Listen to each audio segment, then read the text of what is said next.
ನಮಸ್ಕಾರ, news 10 AM ಸ್ವಾಗತ. ನಾನು ಪೃಥ್ವಿರಾಜ್ ಹಾರ್ನಹಳ್ಳಿ. ಕೊರೋನಾ ಕಂಟ್ರೋಲ್ಗೆ ವೀಕೆಂಡ್ ಕರ್ಫ್ಯೂ. ಬೆಂಗಳೂರಿನಲ್ಲಿ ವಿರಳವಾಗಿದೆ ವಾಹನ ಸಂಚಾರ. ವೀಕೆಂಡ್ ಕರ್ಫ್ಯೂ ಇರುವಂತಹ ಹಿನ್ನೆಲೆಯಲ್ಲಿ ಕೇವಲ ಬೆರಳೆಣಿಕೆಯಷ್ಟು ಕಾರು ಮತ್ತು ಬೈಕ್ಗಳು ಓಡಾಟವನ್ನು ಮಾಡ್ತಾ ಇದ್ದಾರೆ.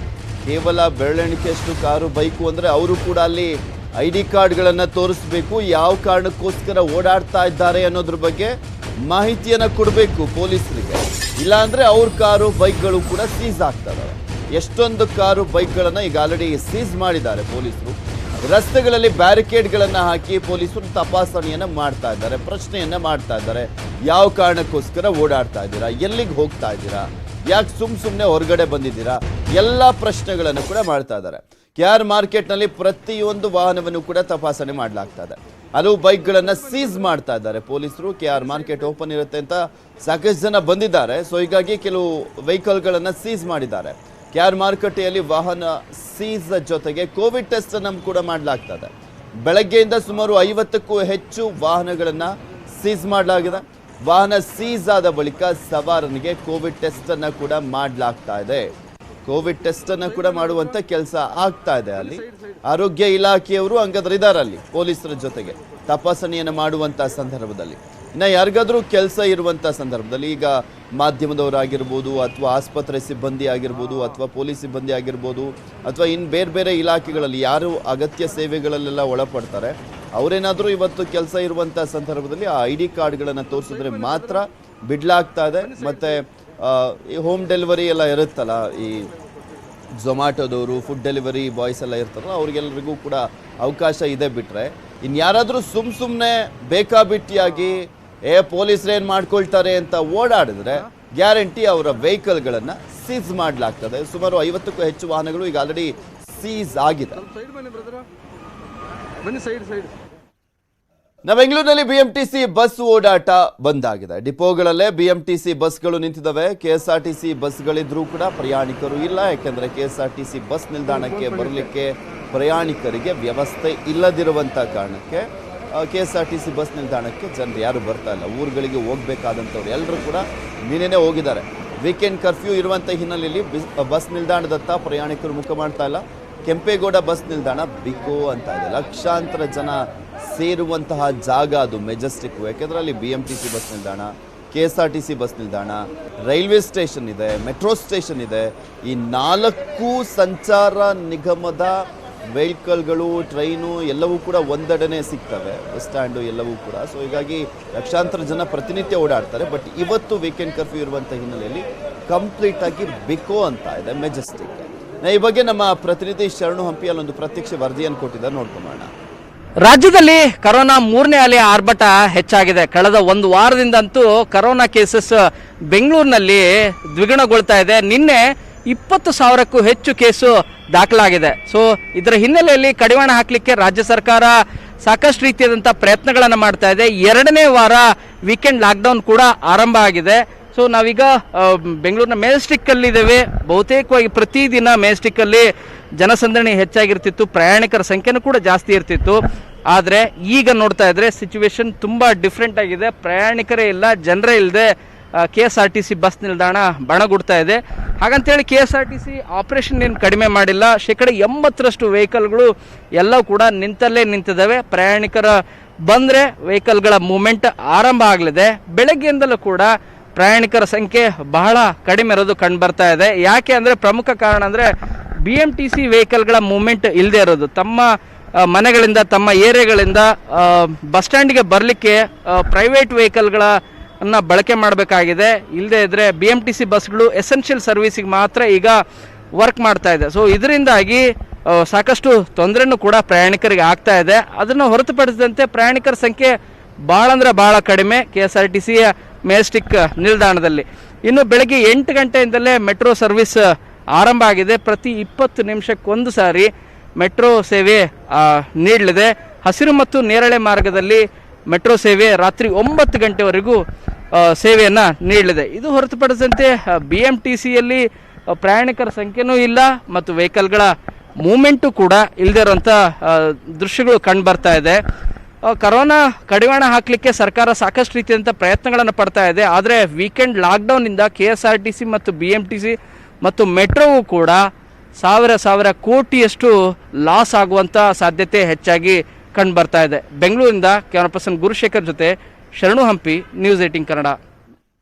ವೀಕೆಂಡ್ ಕರ್ಫ್ಯೂ ಇರುವಂತ ಹಿನ್ನೆಲೆಯಲ್ಲಿ ಬೆಂಗಳೂರು ಬಿಕೋ ಅಂತ ಇರುವಂಥದ್ದು ಅಂಗಡಿಗಳು ಓಪನ್ ಆಗಿದ್ರು, ಜನರಿಲ್ಲದೆ ಗಾಂಧಿ ಬಜಾರ್ ಬಣಗುಡ್ತಾ ಇದೆ.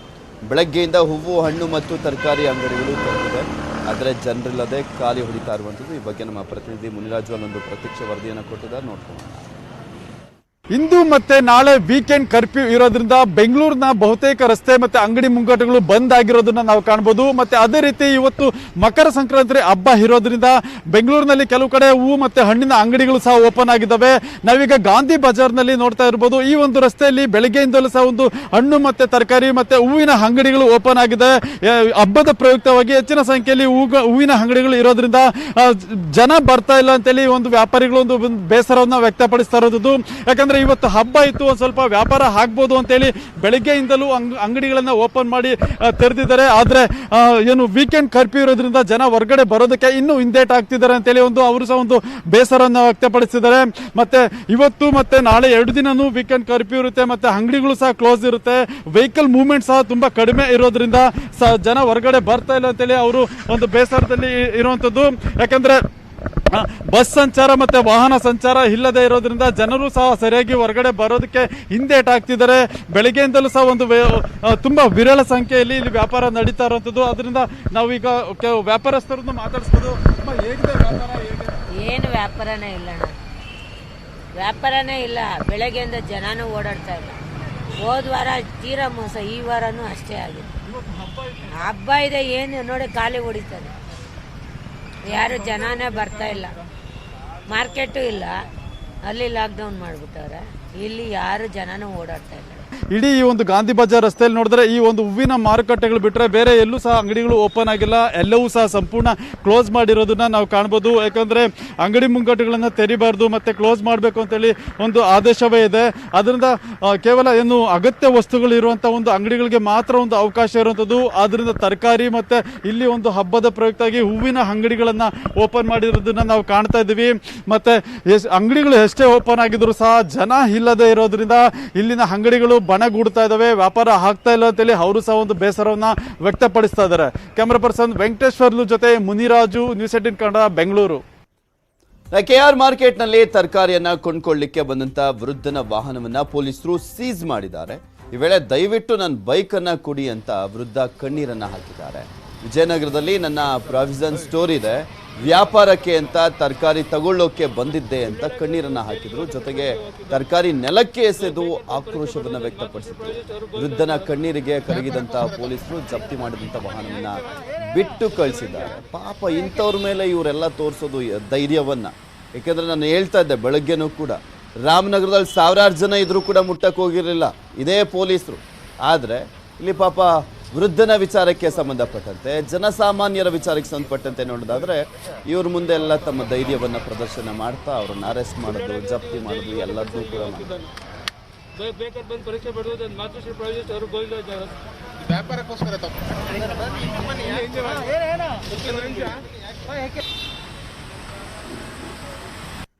ದಿನ ಮಾರ್ಕೆಟ್ ಬಂದು ತರಕಾರಿ ಹಾಕೊಂಡು ಹೋಗ್ತೀವಿ. ನಮ್ದು ಒಂದು ಮಾತೃಶ್ರೀ ಪ್ರಾವಿಷನ್ ಸ್ಟೋರ್ ಇದೆ. ನಮ್ಮ ತರಕಾರಿ ತಗೊಂಡು ಬಂದಿರೋದ್ರಿಂದ ನಾವು ಗೋರಿಪಳ್ಳಿ ಇನ್ಸ್ಪೆಕ್ಟರ್ ಹತ್ರ ರಿಕ್ವೆಸ್ಟ್ ಮಾಡ್ಕೊಂಡೆ, ಹೋಗಿ SSC ಸರ್ವಿಸಲ್ಲಿ ಹೋಗಿ ತಗೊಂಬಪ್ಪ ಅಂತ ಹೇಳಿದ್ರು. ಅದಕ್ಕೋಸ್ಕರ ಬಂದಿದೆ ಸರ್. ಇಲ್ಲಿ ಬಂದು ಕೇಳಿದ್ರೆ ಇಲ್ಲಿ ಬಿಡ್ತಾ ಇಲ್ಲ ಸರ್, ಗಾಡಿ ಸೀಸ್ ಮಾಡಿದ್ದಾರೆ. ಅದು ಕಡಲೆಕಾಯಿ ಮೂಟಿ ಇಲ್ಲ, ತರಕಾರಿ ಸೊಪ್ಪು ತಗೊಂಡು ಅಲ್ಲಿ ಕಡಲೆಕಾಯಿ ಹಾಕೊಂಡು ಆ ಮಾರ್ಕೆಟ್ಗೆ ಹೋಗ್ಬೇಕಾಯ್ತು ಸರ್. ಅಲ್ಲಿ ತಗೊಂಡು ನಂಗೆ ಹೋಗೋಣ ಅಂತ ಬಂದ್ರೆ ಬಿಡ್ತಾ ಇಲ್ಲ ಸರ್. ಹೊಡಿಲಿಕ್ಕೆ ಬರ್ತಾ ಕೇಳಕ್ ಹೋದ್ರೆ ಬಡವರಿಗೆ ಕಷ್ಟ ಆಗೋದ್ರಿಂದ ನಾವು ಚಾಲಕ ವೃತ್ತಿ ಮಾಡ್ತಾರೆ, ಇವತ್ತು ರಜಾ ಇರೋದ್ರಿಂದ ಸ್ವಲ್ಪ ಏನೋ ಹಣ್ಣು ಹಂಪಲು ಹಾಕೊಂಡು ವ್ಯಾಪಾರ ಮಾಡೋಣ ಅಂತ ಬಂದಿದೆ ಸರ್, ಅಷ್ಟೇ. ವೀಕೆಂಡ್ ಕರ್ಫ್ಯೂಗೆ ಕಾರವಾರದಲ್ಲಿ ಮಿಶ್ರ ಪ್ರತಿಕ್ರಿಯೆ ವ್ಯಕ್ತವಾಗಿದೆ. ಸುಭಾಷ್ ಚಂದ್ರ ಬೋಸ್ ವೃತ್ತದ ಬಳಿ ಜನಸಂಚಾರ ಎಂದಿನಂತಿದೆ. ದಿನಸಿ ಅಂಗಡಿ, ಹೂವು ಹಣ್ಣು ವ್ಯಾಪಾರಕ್ಕೆ ಜನರು ಮನೆಯಿಂದ ಹೊರ ಬಂದಿದ್ದಾರೆ. ಗೋವಾ ರಾಜ್ಯದಿಂದಲೂ ಕೂಡ ಕಾರವಾರಕ್ಕೆ ಬಸ್ನಲ್ಲಿ ಬರ್ತಾ ಇದ್ದು ಜನರಲ್ಲಿ ಆತಂಕ ಮನೆ ಮಾಡಿದೆ. ಬಗ್ಗೆ ನಮ್ಮ ಕಾರವಾರದ ಪ್ರತಿನಿಧಿ ದರ್ಶನ್ ನಾಯಕ್ ಅಲ್ಲೊಂದು ಪ್ರತ್ಯಕ್ಷ ವರದಿ ಕೊಟ್ಟಿದ್ದಾರೆ, ನೋಡ್ತೀವಿ. ಕೊರೋನಾ ನಿಯಂತ್ರಣಕ್ಕೆ ಸರ್ಕಾರ ಹೇರಿರುವ 2ನೇ ವೀಕೆಂಡ್ ಲಾಕ್ಡೌನ್ ಉತ್ತರ ಕನ್ನಡ ಜಿಲ್ಲೆಯ ಕಾರವಾರದಲ್ಲಿ ಯಾವ ರೀತಿ ಇದೆ ಎನ್ನುವಂಥ ಬಗ್ಗೆ ನಾವು ನಿಮಗೆ ತೋರಿಸ್ತೀವಿ. ನಾವೀಗ ಉತ್ತರ ಕನ್ನಡ ಜಿಲ್ಲೆಯ ಕಾರವಾರದ ಮುಖ್ಯ ವೃತ್ತ ಸುಭಾಷ್ ಚಂದ್ರ ಬೋಸ್ ವೃತ್ತದ ಬಳಿ ಇದ್ದಾವೆ. ಈ ವೃತ್ತದ ಬಳಿಯಲ್ಲಿರುವಂಥ ಎಲ್ಲ ರಸ್ತೆಗಳಲ್ಲಿ ಈಗ ಜನಸಂಚಾರ ಎಂದಿನಂತೆ ಇರುವಂಥ ಒಂದು ದೃಶ್ಯವನ್ನು ನಾವು ನಿಮಗೆ ತೋರಿಸ್ತಾ ಇದ್ದೀವಿ.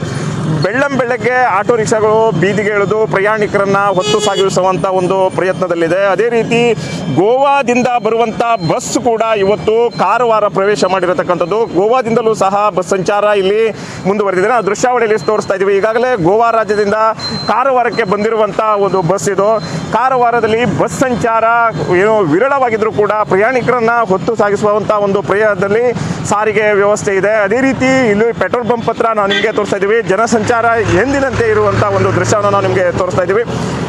ದಿನಸಿ ಅಂಗಡಿ, ಅದೇ ರೀತಿ ಹೂ ಹಣ್ಣು ವ್ಯಾಪಾರಸ್ಥರಾಗಿರ್ಬೋದು, ಅವರು ಬೆಳ್ಳಂ ಬೆಳಗ್ಗೆಯೇ ಅಂಗಡಿ ಮುಂಗಟ್ಟಿಗೆ ತೆಗೆದುಕೊಂಡು ವ್ಯಾಪಾರಕ್ಕೆ ಅಣಿಯಾಗಿದ್ದಾರೆ. ಅದರ ಹೊರತು ಇನ್ನು ಕೆಲವೊಂದು ರಸ್ತೆಯಲ್ಲಿ ಜನಸಂಚಾರ ವಿರಳವಾಗಿದ್ದರೆ, ಇನ್ನು ಕೆಲವೊಂದು ರಸ್ತೆಯಲ್ಲಿ ಜನಸಂಚಾರ ಈ ಹೊತ್ತಲ್ಲಿ ಯಾವ ರೀತಿ ಇರ್ತಿತ್ತೋ ಎಂದಿನಂತೆ ಅದೇ ರೀತಿಯಾಗಿ ಮುಂದುವರೆದಿರುವಂಥ ಒಂದು ದೃಶ್ಯ ಸಹ ನಾವು ನಿಮಗೆ ಇಲ್ಲಿ ತೋರಿಸ್ತಾ ಇದ್ದೀವಿ. ಕಳೆದ ವಾರ ಏನು ಇಲ್ಲಿ ವೀಕೆಂಡ್ ಕರ್ಫ್ಯೂ ಆಗಿತ್ತು, ಅಂಥ ಒಂದು ಸಂದರ್ಭದಲ್ಲಿ ಟೆಂಪೋ ಏನು ಜಾಸ್ತಿ ಆಗಿತ್ತು. ಆದರೆ ಈ ವಾರ ಖಾಸಗಿ ಟೆಂಪೋ ಏನು ವಿರಳವಾಗಿರುವಂಥದ್ದು. ಇದು ಖಾಸಗಿ ಟೆಂಪೋ ನಿಲ್ದಾಣ. ಇದು ಇಲ್ಲಿ ಕಳೆದ ವಾರ ಏನು ಸಾಕಷ್ಟು ಟೆಂಪೋಗಳು ಬಂದು ಪ್ರಯಾಣಿಕರನ್ನ ಹೊತ್ತು ಸಾಗಿಸುವಂಥ ಒಂದು ಪ್ರಯತ್ನದಲ್ಲಿ ಕಾರ್ಯದಲ್ಲಿ ತೊಡಗಿದ್ವು. ಆದರೆ ಈ ವಾರ ಖಾಸಗಿ ಟೆಂಪೋ ಏನು ವಿರಳವಾಗಿರುವಂಥದ್ದು. ಯಾವುದೇ ರೀತಿಯಾದಂಥ ಖಾಸಗಿ ಟೆಂಪೋಗಳು ಇವತ್ತು ರಸ್ತೆಗಳಿದಿಲ್ಲ. ಆದರೆ ಆಟೋ ರಿಕ್ಷಾಗಳು ರಸ್ತೆಗಳಿದಿರ್ತಕ್ಕಂಥದ್ದು. ಅದೇ ರೀತಿ ಜನಸಂಚಾರ ಸುಭಾಷ್ ಸರ್ಕಲ್ ಬಳಿ ಯಾವ ರೀತಿ ಇರ್ತಿತ್ತೋ ಈ ಹೊತ್ತಲ್ಲಿ ಅದೇ ರೀತಿಯಾಗಿ ಮುಂದುವರಿಯುವಂಥದ್ದು.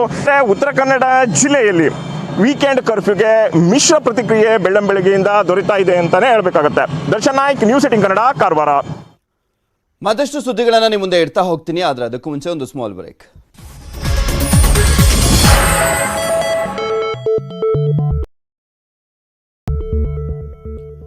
ವಸತಿ ಗೃಹದಿಂದ ಬೀದಿಗೆ ಬಿದ್ದಿದ್ದಾರೆ ವಿಧವೆ ಕುಟುಂಬದವರು. ರಾತ್ರಿ ಇಡೀ ಬೀದಿಯಲ್ಲೇ ಕಾಲವನ್ನ ಕಳೆದಿರುವಂಥದ್ದು ತಾಯಿ ಮತ್ತೆ ಮಗ. ಚಾಮರಾಜನಗರದ ಮಲೆ ಮಹದೇಶ್ವರ ಬೆಟ್ಟದಲ್ಲಿ ನಡೆದಿರುವಂಥ ಒಂದು ಘಟನೆ. ಯಾವ ಕಾರಣಕ್ಕೋಸ್ಕರ ಅವರನ್ನ ಹೊರಗಡೆ ಹಾಕಲಾಯಿತು, ಏನು ಈ ಪ್ರಕರಣ ಅನ್ನೋದ್ರ ಬಗ್ಗೆ ಮಾಹಿತಿಯನ್ನು ನೀಡ್ತಾ ಹೋಗ್ತೀನಿ. 3 ವರ್ಷಗಳ ಹಿಂದೆ ಕಿಡ್ನಿ ವೈಫಲ್ಯದಿಂದ ಗಂಡ ಸಾವನ್ನಪ್ಪಿರ್ತಾನೆ. ಪ್ರಾಧಿಕಾರದ ಕಾಯಂ ನೌಕರರಾಗಿದ್ದರು ಜಯಸ್ವಾಮಿ ಅವರು. ಅನುಕಂಪದ ಆಧಾರದಲ್ಲಿ ನೌಕರಿ ನೀಡದಂಥ ಆರೋಪ ಕೂಡ ಇರುವಂಥದ್ದು. ಅನುಕಂಪದ ಆಧಾರದಲ್ಲಿ ಅವರ ಹೆಂಡತಿಗೋ ಅಥವಾ ಮಕ್ಕಳಿಗೋ ಸಾಕಷ್ಟು ಜನಕ್ಕೆ ಕೆಲಸ ಕೊಟ್ಟಿರುವಂಥದ್ದನ್ನು ಗಮನಿಸಿದ್ದೇವೆ ನಾವು. ಆದರೆ ಇಲ್ಲಿ ಅನುಕಂಪದ ಆಧಾರದಲ್ಲೂ ಕೂಡ ನೌಕರಿಯನ್ನು ಕೊಟ್ಟಿಲ್ಲ, ಆ ಆರೋಪ ಕೂಡ ಎದುರಾಗಿದೆ. ಇನ್ನು PF, ಪೆನ್ಷನ್ನು, ಇತರೆ ಹಣವನ್ನು ಸೆಟಲ್ ಮಾಡಬೇಕಾಗಿತ್ತು, ಅದು ಕೂಡ ಆಗಿಲ್ಲ. ಅಲ್ಲಿ ಗುತ್ತಿಗೆ ನೌಕರನಾಗಿದ್ದಂಥ ಮಗನಿಗೂ ಕೂಡ ಕೆಲಸದಿಂದ ಕೊಡಲಾಗಿದೆ. ವಿಧಿ ಇಲ್ಲದೆ ಕ್ವಾರ್ಟರ್ಸ್ನಲ್ಲೇ ಇದ್ದರು ತಾಯಿ ಮತ್ತು ಮಗ.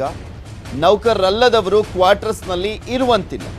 ಕರ್ತವ್ಯದ ಹೆಸರಲ್ಲಿ ಮನೆಯನ್ನ ಖಾಲಿ ಮಾಡಿಸಿದ್ದಾರೆ ಪ್ರಾಧಿಕಾರದವರು. ಪ್ರಾಧಿಕಾರ ಕರ್ತವ್ಯದ ಹೆಸರಲ್ಲಿ ಮಾನವೀಯತೆಯನ್ನ ಮರ್ತಿರುವಂಥದ್ದು, ಮಾನವೀಯತೆಯನ್ನ ಮರ್ತಿದ್ದಾರೆ ಅಧಿಕಾರಿಗಳು. ಬೀದಿಯಲ್ಲೇ ಮನೆಯ ಎಲ್ಲ ವಸ್ತುಗಳು ಬಿದ್ದಿರುವಂಥದ್ದು, ಬೀದಿಯಲ್ಲೇ ಚಳಿಯಲ್ಲೇ ಕೂತಿದ್ದಾರೆ ಅಮ್ಮ ಮಗ. ಕೆಲಸವೂ ಇಲ್ಲ, ಸೂರು ಇಲ್ಲದೆ ದಿಕ್ಕು ತೋಚದಂತಾಗಿರುವಂಥದ್ದು ತಾಯಿ ಮಗನಿಗೆ. ನಿಮಗೆ ತೋರಿಸ್ತಾ ಇದ್ದೀವಿ ದೃಶ್ಯಾವಳಿಗಳಲ್ಲಿ. ಸ್ವಲ್ಪ ಟೈಮ್ ಕೊಡಬೇಕಾಗಿತ್ತು, ಟೈಮ್ ಕೊಟ್ಟಿದ್ರು ಏನೋ ಗೊತ್ತಿಲ್ಲ. ಆದರೆ ಬಂದ್ಬಿಟ್ಟು ಆ ಮನೆಯನ್ನು ಖಾಲಿ ಮಾಡಿಸಿದ್ದಾರೆ. ಆ ಮನೆಯಲ್ಲಿದ್ದಂಥ ಸಾಮಗ್ರಿಗಳೆಲ್ಲವನ್ನೂ ಕೂಡ, ವಸ್ತುಗಳೆಲ್ಲವನ್ನೂ ಕೂಡ ಹೊರಗಡೆ ಬಿಸಾಕಿರುವಂಥದ್ದನ್ನು ಕೂಡ ನಿಮಗೆ ತೋರಿಸ್ತಾ ಇದ್ದೀವಿ ದೃಶ್ಯಾವಳಿಗಳಲ್ಲಿ ಗಮನಿಸ್ತಾ ಇದ್ದೀರಾ.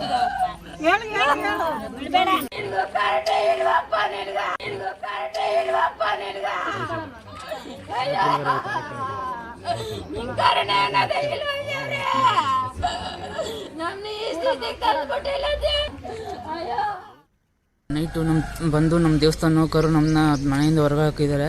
ನಮ್ಗೆ ಏನು ಮಾಡಬೇಕು ಅಂತ ಗೊತ್ತಾಯ್ತಿಲ್ಲ. ನಮ್ಮ ತಾಯಿಯವ್ರದ್ದು ಪೆನ್ಷನು, EPF ಮತ್ತು ಗ್ರ್ಯಾಜುಯಿಟಿ ಯಾವುದೂ ಕ್ಲಿಯರ್ ಆಗಿಲ್ಲ ನಮ್ಮ ತಂದೆದು. ಇವಾಗ ಏನು ಮಾಡಬೇಕು ಅಂತ ಗೊತ್ತಿಲ್ಲ. ಇಲ್ಲಿ ನಮ್ಮ ಎಲ್ಲನೂ ಹೊರಗಡೆ ಹಾಕಿದ್ದಾರೆ. ಸಾಮಾನು ನಮಗೆ ನನ್ನ ಕೆಲಸದಿಂದ ತೆಗೆದು 8 ತಿಂಗಳಾಯಿತು, 8-9 ತಿಂಗಳಾಯಿತು. ಅದನ್ನು ಮಾಡದೆ ಇವಾಗ ನನ್ನ ಕೆಲಸನೂ ಕೊಡದೆ ನಮ್ಮದು ಡೆತ್ ಪೋಸ್ಟಿಂಗ್ ಕೇಳಿದ್ರೆ ಪ್ರಾಧಿಕಾರದಲ್ಲೂ ಕೆಲಸ ಇಲ್ಲ, ನನಗೆ ಸಂಬಳನೂ ಕೊಡಲ್ಲ. ನೀ ಏನು ಮಾಡ್ತೀಯ ಮಾಡ್ಕೊ, ನೀ ಯಾರು ತಾವು ಏನು ಮಾಡಿಸಿದ್ರು ನನಗೆ ಕೊಡಲ್ಲ ಕೆಲಸನ. ಈ ನನ್ನ ಪ್ರಾಧಿಕಾರದಲ್ಲಿ ಇಲ್ಲ ರೂಲ್ಸ್ ಅಂತಾರೆ, ಮಾಡಿರೋದೆಲ್ಲ ಮುಜರಾಯಿ ಇಟ್ಟು. ಆದರೆ ಹೇಳ್ತಿರೋದು ಮಾತ್ರ ಪ್ರಾಧಿಕಾರ ಅಂತ. ನನಗೆ ಯಾವುದೇ ರೀತಿ ಪೆನ್ಷನು ಯಾವುದೂ ಸೆಟ್ಲ್ ಆಗಿಲ್ಲ. ಈ ಕಡೆ ಮನೆಯದ್ದು ಎಲ್ಲನೂ ಹೊರಗಡೆ ಹಾಕಿದ್ದಾರೆ. ನೈಟಿಂದ ಹೊರಗಡೆನೇ ಕುಂತಿದ್ದೀವಿ. ನಮ್ಗೇನು ಮಾಡಬೇಕು ಅಂತಲೂ ಗೊತ್ತಾಯ್ತಿಲ್ಲ.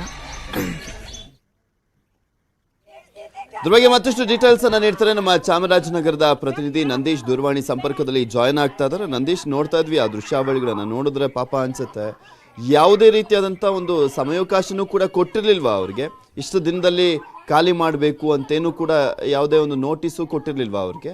ದಿಢೀರಂತ ಖಾಲಿ ಮಾಡಿಸಿರೋದ ತಾಯಿ ಮಗನ? ಪೃಥ್ವಿರಾಜ್ ಏನಿಲ್ಲ, ಇವರಿಗೆ 2019 ಒಂದು ನೋಟಿಸ್ ಜಾರಿ ಮಾಡಿದ್ರು. ಏನು ಜಯಸ್ವಾಮಿ ಅಂತ ಹೇಳಿ ನೋಟಿಸ್ ಅನ್ನ ಜಾರಿ ಮಾಡಿದ್ರು. 2019 ಜಾರಿ ಮಾಡಿದ್ರು ತೀರ್ಕೊಂಡ ನಂತರ. ಯಾಕಂದ್ರೆ ಅವಧಿ ಮೀರಿ ಇಲ್ಲಿ ಯಾವುದೇ ಕಾರಣಕ್ಕೂ ಸರ್ಕಾರಿ ಕ್ವಾರ್ಟರ್ ವಾಸ ಇರಬಾರ್ದು ಅಂತ ಹೇಳಿ ಅವ್ರಿಗೆ. ಆದ್ರೆ ಇವ್ರ ಕುಟುಂಬದ ಏನಂತಂದ್ರೆ, ನಮ್ಗೆ ಸರ್ಕಾರಿ ನೌಕರರ ಒಂದು ಏನು ಅನುಕಂಪದ ಆಧಾರದ ಮೇಲೆ ನೌಕರಿ ಕೊಡ್ಬೇಕಿತ್ತು, ಅದು ಕೊಟ್ಟಿಲ್ಲ. ಮತ್ತು ನಮ್ಮ ಗಂಡ ಏನು ಮರಣ ನಂತರ ಅವ್ರಿಗೆ ಸಿಗ್ಬೇಕಾಗಿತ್ತು ಸೌಲಭ್ಯಗಳು, ಅದನ್ನ ಸೆಟಲ್ ಮಾಡಿಲ್ಲ. ಆ ಸೆಟಲ್ ಮಾಡಿ ನಾವು ಖಾಲಿ ಮಾಡ್ಕೊಂಡು ಹೋಗ್ತೀವಿ ಅಂತ ಇವರು ಅಲ್ಲೇ ಖಾಲಿ ಹೋಗ್ಕೊಂಡಿದ್ರು. ಆದ್ರೆ ರಾತ್ರಿ ನಿನ್ನೆ ಪಬ್ಲಿಕ್ ಪ್ರಮಿಸಸ್ ಎವಿಕ್ಷನ್ ಆಕ್ಟ್ ಪ್ರಕಾರ 2019 ಆಕ್ಟ್ ಪ್ರಕಾರ ಇವ್ರನ್ನ ಖಾಲಿ ಮಾಡ್ತಿದ್ದಾರೆ. ಇವ್ರಿಗೆ ನೋಟಿಸ್ ಕೊಟ್ಟಿದ್ರು.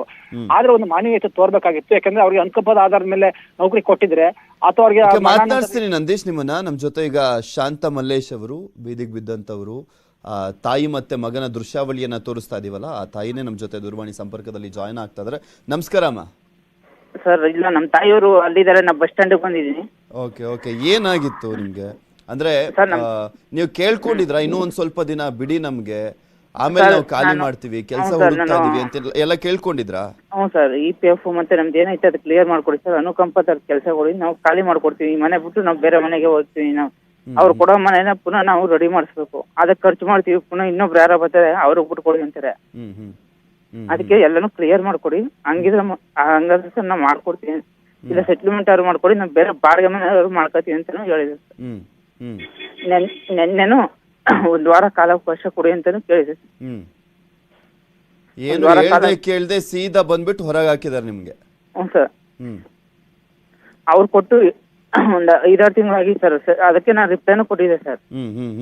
ಆಮೇಲೆ PF ಮತ್ತೆ ಪೆನ್ಷನ್ ಇದು ಕೂಡ ಯಾವ್ದು ಸೆಟ್ಲ್ ಆಗಿಲ್ಲ ಅನ್ನೋದ್ರ ಬಗ್ಗೆ ಮಾಹಿತಿ ಸಿಗ್ತಾ ಇತ್ತು. ಅವ್ರನ್ನ ಕೇಳಿದೆ ಸರ್, ಅದಕ್ಕೂ ರಿಪ್ಲೈ ಕೊಟ್ಟಿದ್ದೆ. ಹ್ಞೂ ಸರ್, ಮನೆ ಎಲ್ಲಾನು ಖಾಲಿ ಮಾಡಿದ್ಮೇಲೆ ನನಗೆ ಮಾಡೋದು ಅಂದ್ಬಿಟ್ಟು, ನಿಂಗೇನು ಮಾಡಲ್ಲ, ನಿಂದೆಲ್ಲ ಕ್ಲಿಯರ್ ಆಗಂಟ ಏನು ಮಾಡಲ್ಲ ಅಂದ್ಬಿಟ್ಟು ಹೇಳಿದ್ರು ಸರ್. ಈಗ 2019 ನಿಮ್ಗೆ ನೋಟಿಸ್ ಕೊಟ್ಟಿದ್ರಂತಲ್ಲ, ಅಂದ್ರೆ ಮನೆ ಖಾಲಿ ಮಾಡ್ಬೇಕು ಅಂತ. 3 ವರ್ಷಗಳ ಕಾಲ ಅವಕಾಶ ಮಾಡ್ಕೊಟ್ಟಿದ್ರು ನಿಮ್ಗೆ ಮನೆ ಖಾಲಿ ಮಾಡೋದ್ರ ಬಗ್ಗೆ. ಯಾಕೆ ಆ ಟೈಮ್ ನಲ್ಲೇ ಖಾಲಿ ಮಾಡ್ಬೋದಿತ್ತಲ್ಲ ಅಂತ? ಹ್ಞೂ ಸರ್, ಖಾಲಿ ಮಾಡಕ್ಕೆ ಇದು ಮಾಡಿದೆ ಸರ್. ಆದ್ರೆ ನಮ್ದು ಏನೈತೆ ಸೆಟಲ್ಮೆಂಟ್ ಅವ್ರು ಮಾಡ್ಕೊಡ್ತಾರೆ, ಇಲ್ಲ ಅನುಕಂಪ ಆದಾಗ ಕೆಲಸ ಇದೆ ಇಲ್ಲ ಅಂತ ಹೇಳ್ಬಿಡಿ ಸರ್, ನಾನು ಹೊಟ್ಟೋಗ್ತೀನಿ ಇಲ್ಲಿ ಅಂತಾನು ಹೇಳಿದೆ ಸರ್. ಅವ್ರು ಅದ್ರ ಬಗ್ಗೆ ಏನು ಇದು ಮಾಡಿದೆ, ಅವರು ಇಷ್ಟ ಬಂದಾಗ ಅವ್ರು ಇದು ಮಾಡ್ಕೊಂಡು ನಮ್ಮ ತಾಯಿ ಇರಾಗ ಬಂದು ಎಲ್ಲರನ್ನು ಮನೆಯಿಂದ ಹೊರಗಡೆ ಹಾಕು. ಓಕೆ, ಥ್ಯಾಂಕ್ ಯು ಶಾಂತ ಮಲ್ಲೇಶ್. ಉತ್ತರಾಯಣಕ್ಕೆ ಸೂರ್ಯಪಥ ಬದಲಿಸಿದ ಹಿನ್ನೆಲೆಯಲ್ಲಿ ಶಿವಲಿಂಗದ ಮೇಲೆ ಸೂರ್ಯ ರಶ್ಮಿ ಸ್ಪರ್ಶವಾಗಿದೆ. ಮಂಡ್ಯ ಜಿಲ್ಲೆ ಶ್ರೀರಂಗಪಟ್ಟಣದ ಚಂದ್ರವನ ಆಶ್ರಮದಲ್ಲಿರುವ ಕಾಶಿ ಚಂದ್ರಮೌಳೇಶ್ವರ ಸ್ವಾಮಿ ದೇಗುಲದ ಗರ್ಭಗುಡಿಯ ಲಿಂಗದ ಮೇಲೆ ಸೂರ್ಯ ರಶ್ಮಿ ಸ್ಪರ್ಶಿಸಿದೆ. ಬೆಳಗ್ಗೆ 7:15ಕ್ಕೆ ಸೂರ್ಯ ರಶ್ಮಿ ಸ್ಪರ್ಶವಾಗಿರುವಂಥದ್ದು. ಶಿವಲಿಂಗದ ಮೇಲೆ ಸೂರ್ಯ ಕಿರಣ ಸ್ಪರ್ಶಿಸಿದ ಹಿನ್ನೆಲೆಯಲ್ಲಿ ವಿಶೇಷ ಪೂಜೆಯನ್ನ ಸಲ್ಲಿಸಲಾಯಿತು.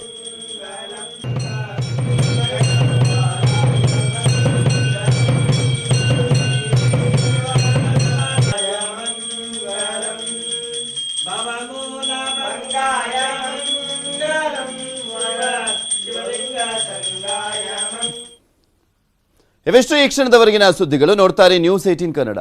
ಜಾಲ ನಮ್ಮದು, ಬಲ ನಿಮ್ಮದು.